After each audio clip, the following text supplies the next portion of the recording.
In the far reaches of the galaxy stood the Grand Empire of Aranther, a civilization that had ruled for thousands of years through power, tradition, and symbols of ancient strength.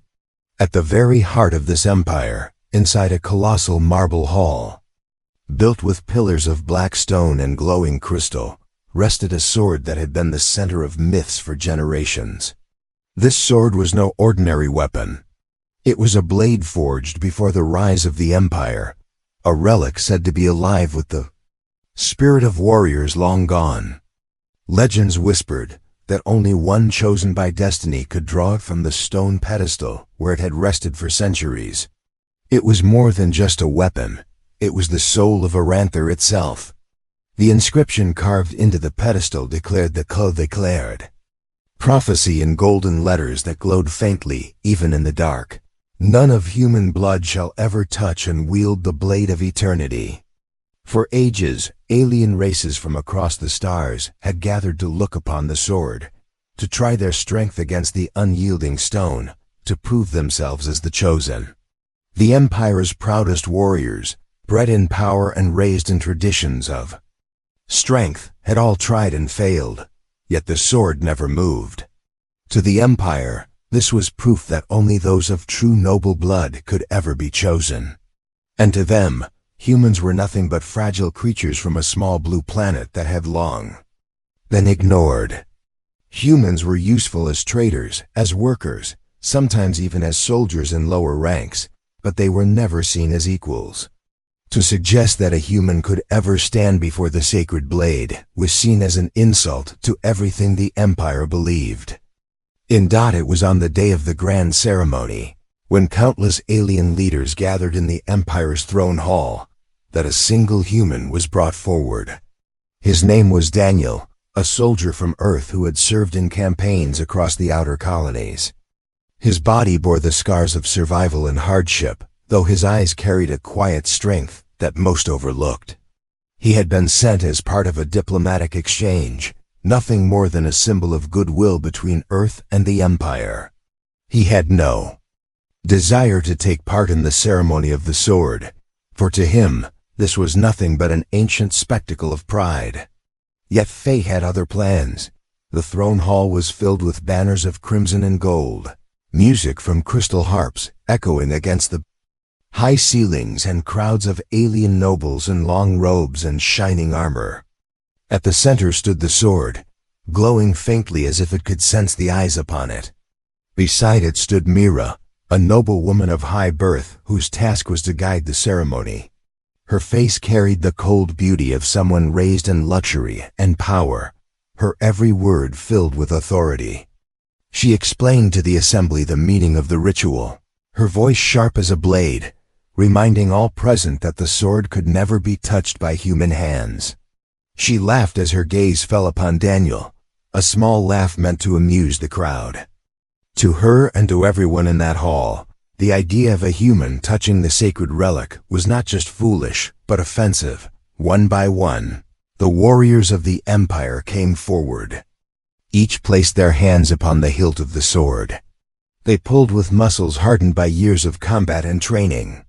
They shouted in pride, their feet digging into the stone floors, but the blade never moved. The sword remained still, as if mocking their efforts. The hall echoed with the sound of grunts, armor clashing, and silence when they failed. No one questioned this, for it had always been so. The chosen would come one day, they believed, but that chosen would never be human. Daniel stood at the edge of the hall, his presence nearly forgotten. He felt the eyes of the aliens upon him, not in respect but in ridicule. He had lived through many battles on Earth. He had fought for survival when food was scarce and enemies came from every side, but never before had he felt so small as he did in that grand hall where traditions were older than his entire species' place in the stars. Mira's voice carried across the chamber, mocking yet commanding, as she announced that even the strongest of the warriors had failed.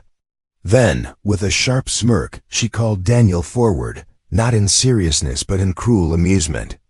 The crowd laughed as the human walked through the hall, his boots echoing against the cold stone floor. His every step a reminder that he was an outsider. Daniel did not want to approach the sword. He did not believe in prophecies, nor did he think of himself as special. To him, life was about survival, about fighting for the people beside him, about enduring no matter the pain. Yet as he came closer to the blade, something strange stirred within him. The sword, which had remained silent for centuries, seemed to hum softly, a faint vibration that no one else seemed to hear. Daniel paused, his brow furrowed, as if the weapon itself were whispering. He reached out a hesitant hand, his fingers brushing against the cold metal of the hilt. The hall erupted with laughter. The nobles shouted insults, calling it a waste of time, calling him weak. Mira folded her arms, her smirk never leaving her face, for she was certain this human would fail in the most pitiful way. Daniel ignored their voices. His hand tightened around the hilt, and for a heartbeat, the world seemed to fall silent. A shiver ran down his arm, not of fear, but of something else, something powerful, something old. He felt pain, yes, but also a deep connection, as if the blade was looking into his very soul, searching for something. And in that moment, Daniel knew this was no ordinary sword. It was alive with history, alive with struggle, alive with the spirit of warriors who had never surrendered. The very same spirit that burned within every human who had fought through fire, famine, and endless war. The laughter of the crowd faded in his ears. All he could hear was the hum of the blade and the pounding of his own heart. He did not pull yet, but the moment his hand touched the weapon, something within him awakened. Mira's smirk faltered, her eyes narrowing as she saw a faint glow spread across the blade, a glow that had never appeared for anyone else. The hall grew quieter, uncertainty replacing the laughter. Something was happening, something no one expected.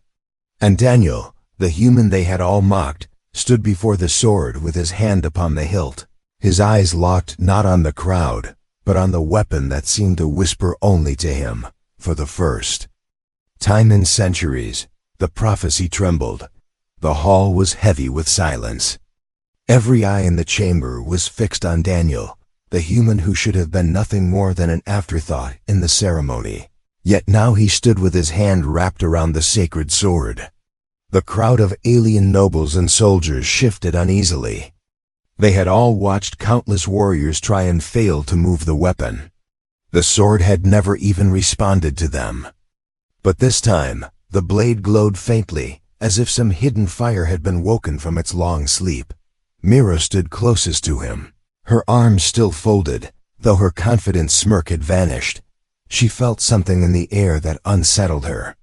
She had studied the legends of the blade since childhood. She knew the stories told of its spirit, of how it tested the soul of whoever touched it. Never once had those stories spoken of humans.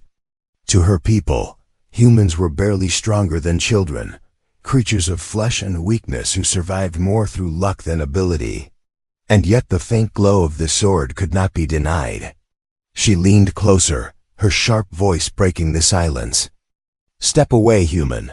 Do not insult the relic further." Daniel did not answer her. His eyes stayed locked on the blade. The hum that had started when he touched the weapon grew louder in his mind, though no one else seemed to hear it. It was like a heartbeat, slow and steady, but carrying with it whispers that pressed into his thoughts. The voices were not clear, but they carried feelings, memories of war, of battles fought by countless hands across countless centuries. Daniel's own memories rose with them. The streets of a ruined city on Earth where he had fought as a boy, the weight of hunger when rations ran out, the sight of comrades falling beside him, and the unyielding will that kept him alive when everything seemed lost. It was as if the sword was searching him, measuring his pain and his strength. The crowd began to laugh again, though this time their laughter was forced. They wanted to believe this was just a trick of the light, that the glow meant nothing. One alien lord stepped forward, his armor shining, his voice deep and angry. Enough of this foolishness. The blade does not belong to his kind. Remove him at once." Several guards moved as if to grab Daniel, but Mira lifted her hand and stopped them. Though she hated the thought, she could not deny what she had seen. She wanted proof. If the sword truly recognized a human, then everything she had been taught was a lie. Her eyes narrowed. "Let him try," she said softly, though her voice carried across the hall. Daniel heard none of their debate. His focus was locked on the connection between his hand and the sword. The whispers grew louder, images flashing through his mind. He saw vast battlefields filled with alien warriors he did not know, felt the pain of their wounds, heard the cries of their victories and defeats. The sword was not just a weapon. It was a memory, a library of every struggle it had witnessed. His arm trembled, his breath came heavier, yet something inside him urged him not to let go. The more he held it, the more the energy coursed through him.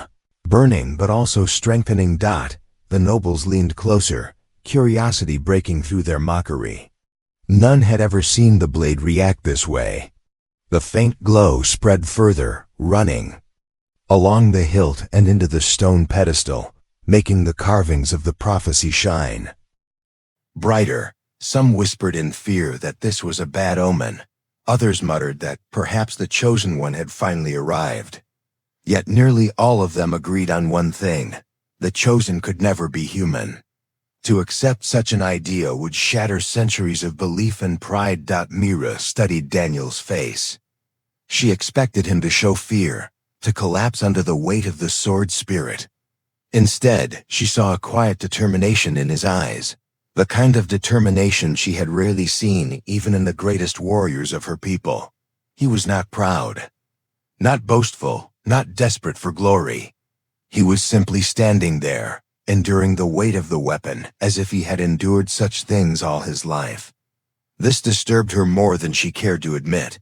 Daniel's grip tightened. He pulled lightly, testing the sword. It resisted, heavy as a mountain, but the hum within him grew stronger, as though the blade itself was waiting. Pain shot up his arm, yet he did not let go.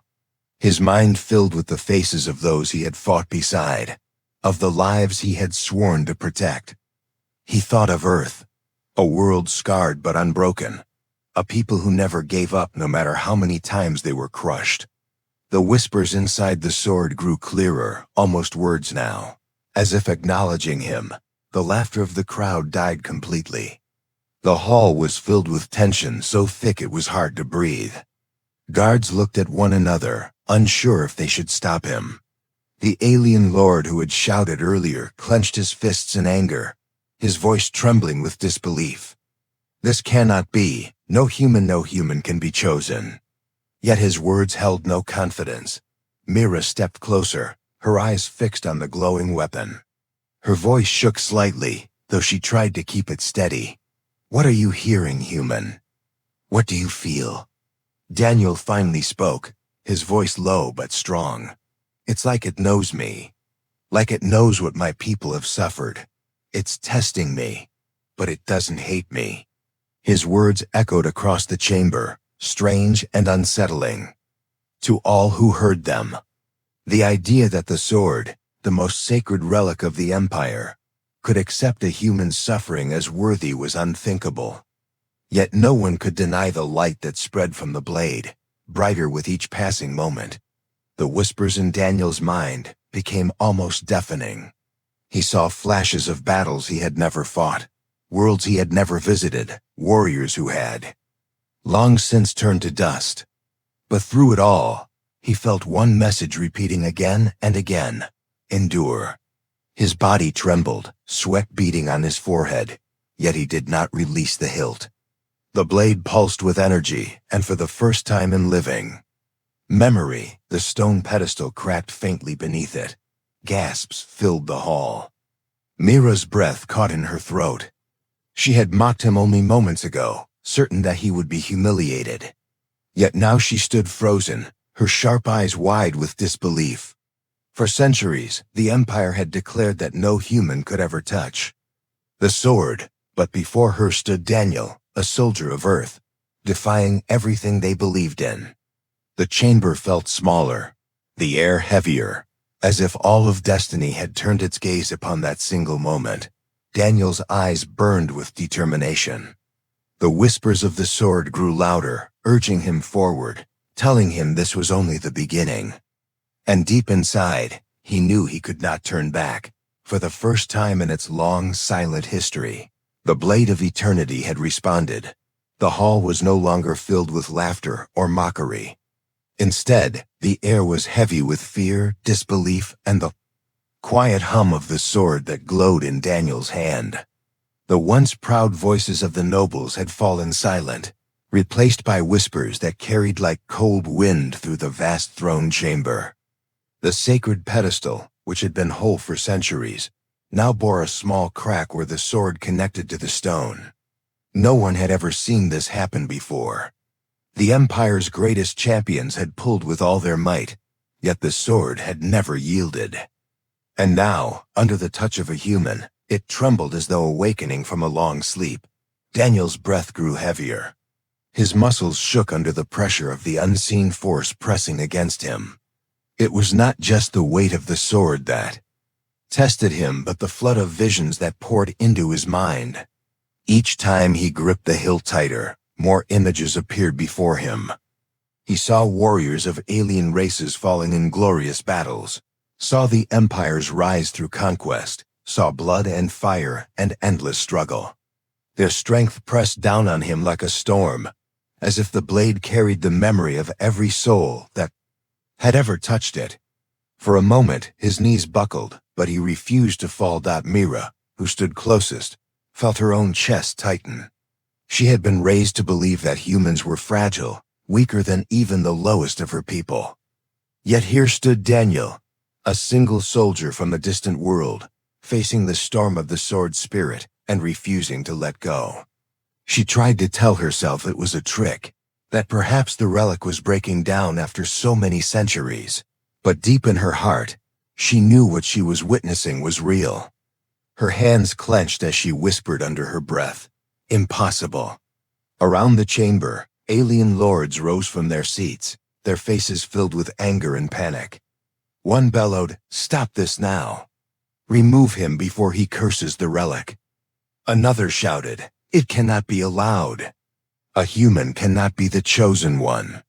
The guards hesitated, their weapons half raised, unsure if they should follow such orders. The light from the sword grew brighter, illuminating Daniel's figure as though the weapon itself was protecting him. Daniel closed his eyes, fighting the flood of visions. The whispers inside the sword became clearer, no longer just sounds, but voices calling out to him. They were not voices of hatred. They were voices of endurance, of will, of unbroken spirits. He remembered the battles of Earth, the ruined cities he had fought in, the cold nights where survival seemed impossible, the faces of comrades who had fallen and yet had given him strength to go on. The blade seemed to recognize those memories, as if his struggle was no different from the struggles it had carried for centuries. The stone pedestal cracked louder, the sound echoing across the hall. The glow became a blazing light, forcing many to shield their eyes.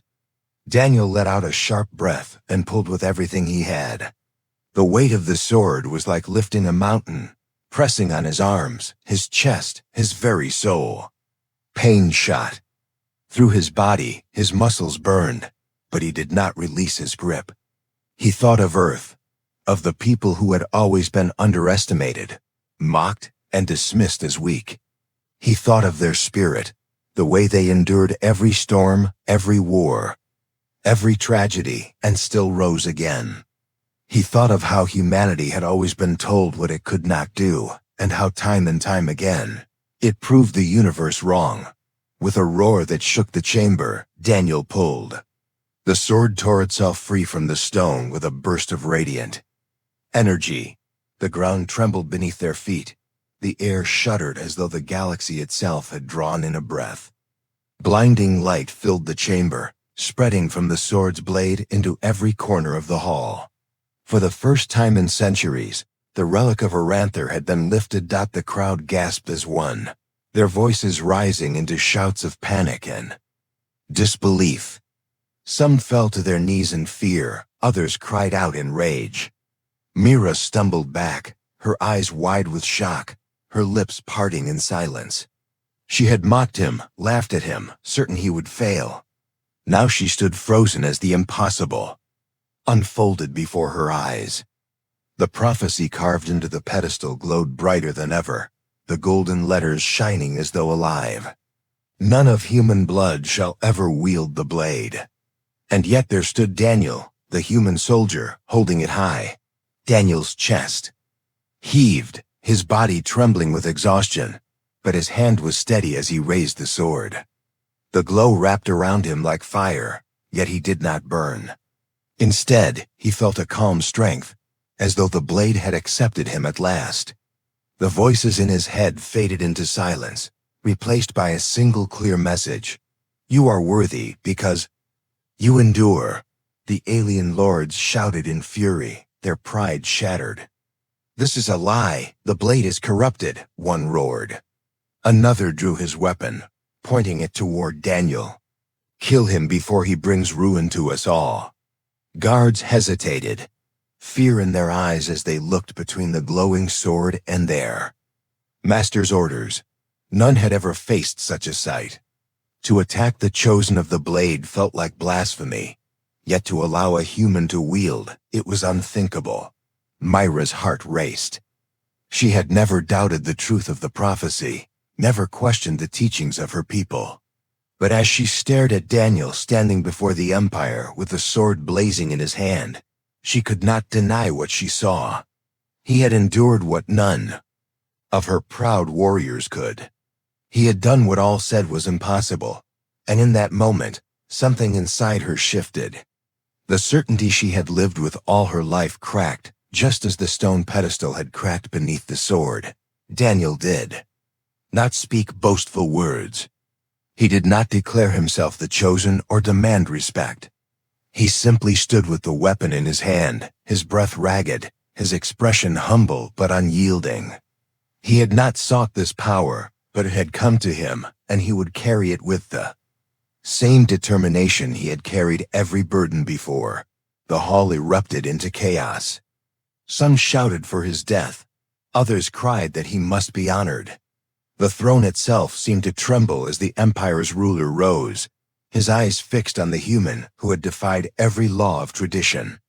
Mira's gaze never left Daniel, her voice barely a whisper as she spoke the words that many were too afraid to say aloud. The sword has chosen. And with those words, the Empire itself stood on the edge of change. The throne hall was no longer the same. The air still vibrated from the energy of the sword, a radiant light that had never shone before in the history of the Empire. Every noble, every soldier, and every spectator felt the shift, a change that could not be ignored.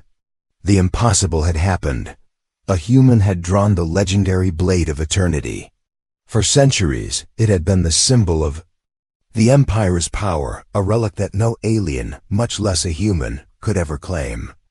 And now it was in the hands of Daniel, a soldier from a small blue planet called Earth, and the implications rippled like waves through every corner of the chamber. Mira could barely move.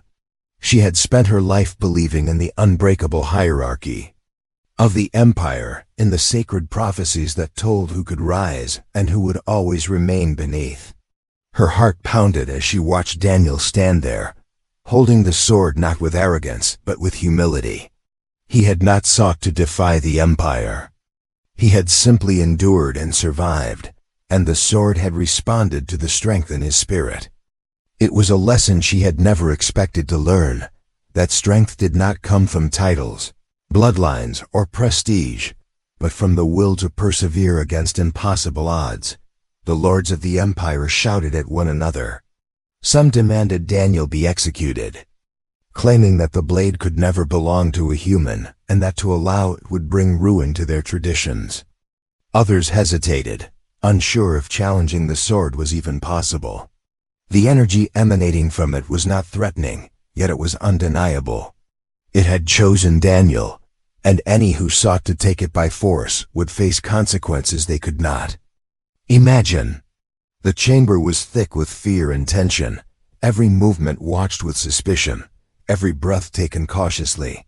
Daniel's arms ached, the weight of the sword and the energy it carried pressing upon him, yet he did not falter. His mind was clear, filled not with ambition but with a sense of responsibility. He understood that the sword's power was not meant for personal glory. It was a symbol, a test, and a warning. Those who misused it would fail. Those who wielded it with respect and endurance could shape the future.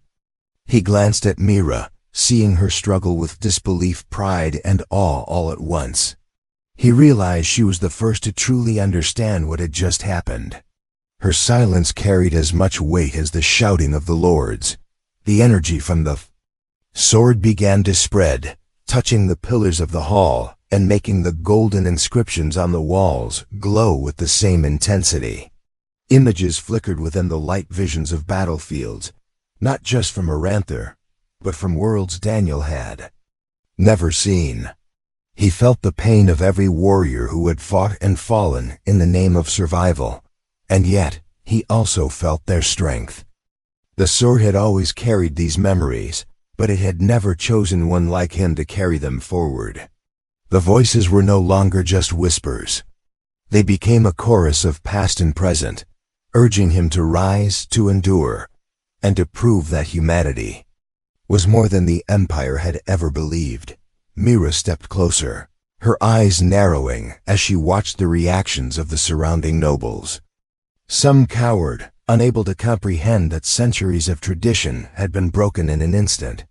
Others drew their weapons, though hesitation marked every movement. Daniel could see their fear, and he understood it well. Fear was powerful, and fear could cloud even the strongest minds.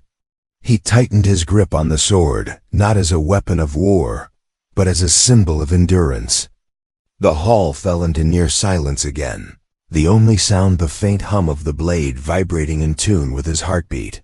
Suddenly, the eldest lord of the Empire, a figure of immense authority and wisdom, stepped forward from his seat.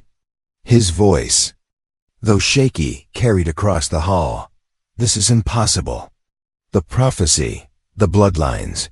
How can a human—" He stopped, unable to finish, for even he could see the truth. Daniel was standing before them, a human holding the sword, the very essence of the Empire's power, recognizing his worth. The hall shivered under the weight of this realization. Myra's voice finally broke the silence. "The sword has chosen him," she said, steady now, though her chest rose and fell quickly. "Not because of birth or title, but because of his spirit. We have all been blind." Her words were met with murmurs of disbelief and anger. Some whispered that she was mad, that she had been corrupted by emotion. Others stared, wide-eyed, realizing she spoke the truth. Daniel looked around, meeting the eyes of the people who doubted him. He felt no pride, no arrogance. He only felt a responsibility heavier than any weapon he had ever carried. He knew that the sword was more than steel. It was history, memory, and judgment. Its light revealed the truth, that strength was not a matter of race or species, but of endurance and courage. Every scar on his body, every hardship he had survived, every failure and triumph had led to this moment. And now he was a bridge between worlds, a living example of the power humans could hold when they never gave up. The tension in the hall grew unbearable. Some nobles moved to challenge him, demanding that the human be stripped of the sword, that tradition be preserved. Mira raised her hands, signaling for calm. "Do not touch him," she said, her voice firm. "The sword does not lie. None of us can take it from him by force. It recognizes only spirit, only will, only endurance. If you act against him, you act against the blade itself." The lords hesitated, unsure how to respond. Even the strongest warriors could not argue against the truth of what they had witnessed. Daniel felt the pressure of destiny on his shoulders. He had never sought fame or power. He had only sought to survive and to protect those who could not protect themselves. Yet now the sword had chosen him, and he could not ignore the responsibility it demanded. He raised the blade higher, and the light from it bathed the entire hall, illuminating the faces of those present, showing the cracks in their certainty and the depth of his resolve. The whispers of past warriors now felt like a chorus of encouragement, reminding him that endurance and courage could transcend every boundary, even those imposed by centuries of tradition. Mira took a step forward. Her voice was quiet but full of emotion. "We have all been wrong. The sword does not belong to bloodlines or titles.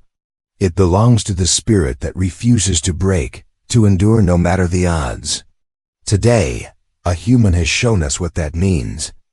The hall was still, every eye on Daniel, every mind struggling to accept what they saw. The impossible had happened, and the impossible would now shape the future. Daniel lowered the sword slightly, letting the glow dim but remain. He knew the path ahead would be difficult. There would be resistance, there would be fear, there would be those who would challenge everything he now represented. But for the first time, he felt the quiet strength of purpose that no blade or army could give him. The sword was not just a weapon. It was a reminder of every human struggle, every moment of endurance, every time the universe had underestimated his kind and been proven wrong. In that hall, surrounded by those who had doubted and feared him, Daniel realized the true weight of destiny. It was not the weight of the sword in his hand, nor the eyes of the empire upon him. It was the responsibility to prove that humanity's strength was real, undeniable, and worthy of respect. And as the light from the blade shone across the chamber, Mira whispered once more, her voice full of awe and disbelief, "We thought humans weak, but you carry the strength of every world within you." And for the first time, the empire saw that the impossible was now reality. The throne hall had changed forever. The walls that had echoed with laughter, mockery, and proud declarations of tradition now shone with the light of the sword held firmly in Daniel's hands. The once unshakable beliefs of the empire had been shattered in a single moment. The impossible had occurred. A human had drawn the legendary blade of eternity, a weapon no one had believed a human could touch, and in doing so, Daniel had not only survived the test but had shown the true power of human endurance and spirit. Every eye in the hall was on him, every face a mixture of shock, fear, and awe. But Daniel did not falter. He had known long before this moment that strength was measured by will and heart, not by bloodline or species. Mira stood near him, still, stunned, her hands pressed together as though she could physically hold her disbelief at bay. She had watched centuries of tradition crumble, not with violence but with truth. Daniel did not boast or shout. He simply stood tall, breathing steadily despite the weight of the sword and the energy that still pulsed through it. The sword glowed with an inner light, not bright enough to blind, but enough to illuminate every carved corner of the hall, reminding everyone that it had chosen a new master, one who had earned it through courage, endurance, and humility. The lords of the empire shifted uneasily, their voices rising in confusion and anger. "This cannot be," one bellowed. "The prophecy forbids it. A human cannot wield the sword." Others argued, their statements trembling between rage and fear. Some whispered that they should act quickly, remove him by force before the blades. Power grew stronger, but every movement was cautious. No one dared approach too close, for the energy of the sword seemed to push back, not violently, but with a silent authority that demanded respect. Daniel's calm determination was more intimidating than any weapon they carried. Daniel's eyes swept across the hall, meeting the fearful and questioning gazes of those around him. He realized that this moment was bigger than himself. It was bigger than the sword. It was a moment that would define how humans were seen across the galaxy, a chance to show that their strength was not in brute force or cunning alone, but in endurance, spirit, and resilience. He raised the sword high, but not in challenge, not in dominance, only in acknowledgement of the responsibility it carried. The hum of the weapon filled the chamber, not loud enough to hurt, but enough to make every soul present feel the weight of destiny itself. Mira finally spoke, her voice trembling but clear. The sword has chosen. No tradition, no bloodline. No law can change that. It has recognized the human spirit. It recognizes what we could not see for centuries. Strength is not always in birthright. It is in will, courage, and endurance. Her words spread through the hall like a wave. Some bowed, others fell silent, but the truth of her statement was undeniable. The sword had spoken, and the Empire had to listen. Daniel's grip on the blade remained firm. He did not feel pride or satisfaction. He felt responsibility. Every scar on his body, every hardship he had endured, every challenge humanity had faced and survived, was part of the reason he could hold the sword.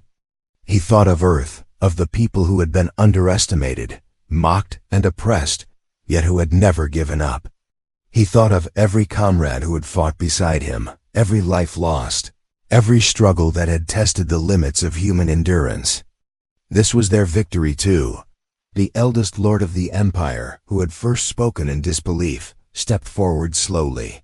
His voice was soft but carried across the chamber. "Perhaps we have been blind," he said, his tone mixed with awe and fear. "The blade has chosen, and we cannot deny it. A human has shown strength beyond what we believed possible." Some lords murmured in agreement. Others clenched their fists, still unwilling to fully accept the change. But no one could deny the truth of what had occurred. The impossible had been made real, and it had changed the course of history. Daniel lowered the sword slightly, letting the glow dim but remain, casting light across the faces of those who now stared with respect rather than scorn. He did not need to speak loudly to command attention. The sword, now fully awake and aligned with him, carried authority that transcended words. He took a slow breath and spoke in a calm voice, clear and steady. "I did not seek this sword for power. I do not want to rule or dominate. I only hold it because it recognized the spirit that survives, that fights, and that endures. If it is to be wielded for anything, it is to protect, to unite, and to show that strength comes from courage, not from birth or bloodline." His words hung in the air, undeniable and powerful. Mira's eyes filled with tears, her awe turning into something more profound than respect. She had spent her life teaching others to fear humans, to see them as weak, and now she realized how wrong she had been. The human before her had not only drawn the sword, but had done so with humility, courage, and an unbreakable spirit. She stepped closer and whispered, "We thought humans weak, but you carry the strength of every world within you." Daniel nodded slightly, understanding the weight of her words. It was not personal praise. It was recognition of humanity's true power. The crowd slowly calmed, the whispers of doubt replaced with cautious admiration. Soldiers lowered their weapons, nobles relaxed their rigid stances, and even the harshest critics could not ignore the truth. Daniel's act had rewritten history in that single moment. The prophecy had been reinterpreted not by violence, but by endurance, by spirit, by humanity's refusal to give in. The Empire could no longer claim that strength belonged to one race, one bloodline, or one set of traditions. Outside the hall, news of the event would spread across the galaxy. Humans, once underestimated, would now be recognized as a force to be reckoned with, not because of their size or technology, but because of their courage, their endurance, and their unyielding spirit. Daniel had done more than lift a sword. He had lifted humanity's place among the stars. He had changed the perception of an entire empire, proving that the impossible could be achieved by those who refused to surrender. Daniel turned, looking once more at the glowing sword. He felt the hum of its energy, the echoes of centuries of warriors, the weight of history itself. But instead of fear or doubt, he felt clarity. The sword had chosen him not to conquer, but to show the truth, that endurance, courage, and humility were stronger than fear, pride, or tradition. He knew that challenges would come, that some would never accept the change. But he also knew that this moment had shifted the balance. The impossible had been made real. Humanity had taken its place among the legends. Mira watched him, tears now streaming freely, and the nobles of the empire slowly began to bow or nod in recognition. For the first time, humans were no longer outsiders or weaklings. They were equals, worthy of respect and capable of feats no one had dared to imagine. Daniel had not sought glory, but he had achieved it nonetheless, showing that humanity's greatest power was not weapons or numbers, but the strength of the spirit that refused to break. And as the light from the sword bathed the hall, Daniel realized that his journey was not over. The sword had chosen him, yes, but it was not just a test. It was a challenge to show the galaxy what humans were truly capable of. He had endured, he had survived, and now he would lead not with domination, but with the quiet, unstoppable strength that had carried him through every battle, every hardship, every impossible moment of his life. The Empire would never forget this day, and neither would the humans who had quietly waited for their chance to prove themselves. The impossible had been achieved. The human had wielded the sword. The Empire had been changed forever. And Daniel, the soldier from Earth, would carry that truth into every corner of the galaxy, a living symbol of human courage, endurance, and spirit that no one could ever dismiss again. The end.